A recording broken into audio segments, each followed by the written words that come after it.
नाशिकच्या कोर्टामध्ये आज नेमकं काय घडलं तर कॅप्टन अशोक खरात अगदी बरळला आणि त्याने बड्या बड्या राजकीय धेंडांची नावं सांगितली आणि तिथूनच उडाली महाराष्ट्राच्या राजकारणामध्ये खळबळ।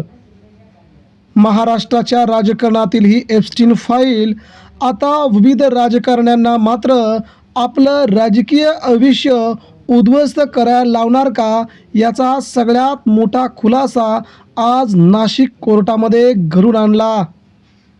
नाशिकमध्ये या सगळ्या घडामोडी अतिशय वेगवान आज दुपारनंतर घडत होत्या।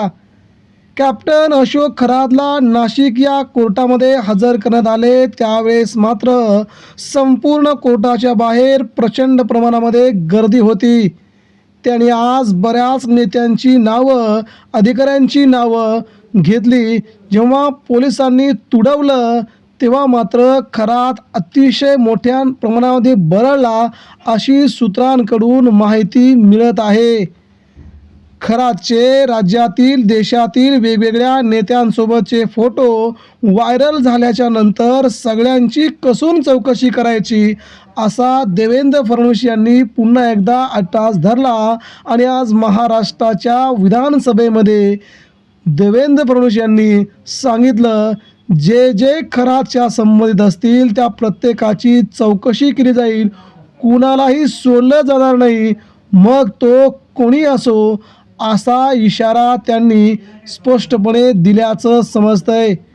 खरात महाराष्ट्राच्या मंत्रिमंडळामध्ये असलेल्या बऱ्याच नेत्यांना अगदी जवळून ओळखतो।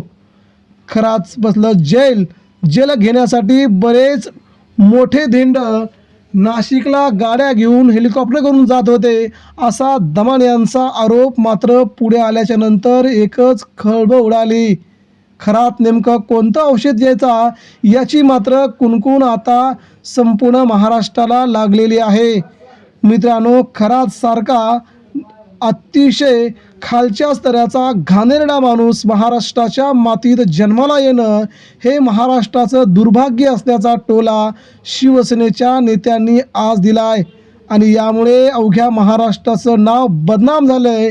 खरातला मोठ्यात मोठी शिक्षा व्हावी यासाठी मुख्यमंत्र्यांनी प्रयत्न करावेत असा त्यांच्यावरती आज प्रश्नांचा भडीमार पडत होता।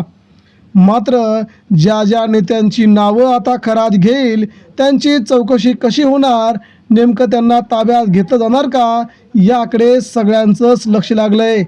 रुपाली चाकणकर यांनी 2 दिवसापूर्वीच आपल्या पदाचा थेट राजीनामा दिला होता। राजीनामा दिल्याच्या नंतर रुपाली चाकणकर यांचं राष्ट्रवादी काँग्रेस पार्टीचं महिला प्रदेशाध्यक्षपद जाणार का, याकडे सगळ्यांचं लक्ष होतं। मात्र यावेळी त्यांचं पद गेलंय का नाही हे आता लवकरच समजेल अशी माहिती मिळते। दुसरीकडे मित्रांनो, मात्र महाराष्ट्राच्या राजकारणामध्ये ही सगळ्यात मोठी खळबळ अगदी समोर आल्यामुळे आता मात्र सगळे जण अगदी चकित झाले आहेत। आतापर्यंत 6 महिलांनी आपली नावं समोर दिल्यामुळे, तक्रार केल्यामुळे खरातची मात्र आता खूप मोठी उचलबांगडी होणार हे आता जवळजवळ निश्चित बनलंय।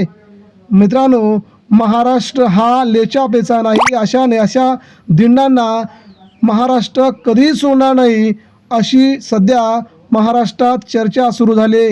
मात्र राज्याचं नाव बदनाम झालंय, अनेक मंत्र्यांचे फोटो असून त्यांची देखील नावं बदनाम झालेत। मग आता अशोक खरातला मोठ्यात मोठी शिक्षा करावी यासाठी सगळ्यांनी प्रयत्न करावेत असे बोलले जात आहे। एकंदरीत मित्रांनो, 1500 कोटींची माया जमवणारा आणि सगळ्यांना चकित करणारा हा भोंदू बाबा अखेर जगासमोर आल्यानंतर नाशिक कोर्टामध्ये रडू लागला आणि त्याने सगळीच्या सगळी माहिती आपल्या तोंडून सांगितल्याच्या नंतर आता मात्र राज्यात मोठी खळबळ उडाल्याचं चित्र निर्माण झालंय। एकंदरीत मित्रांनो, महाराष्ट्राच्या राजकारणामध्ये अशा प्रकारची राजकीय स्थिती पहिल्यांदा आली असून यामध्ये राजकीय नेते असणं हे दुर्भाग्याचं लक्षण असल्याची सध्या टीका फडणवीस यांनी केली। यामुळे आता यांच्या नावांची नेमकी यादी कशी समोर येते ते आता आगामी काळातच समजेल। मित्रांनो, याबद्दल आपल्या प्रतिक्रिया द्या।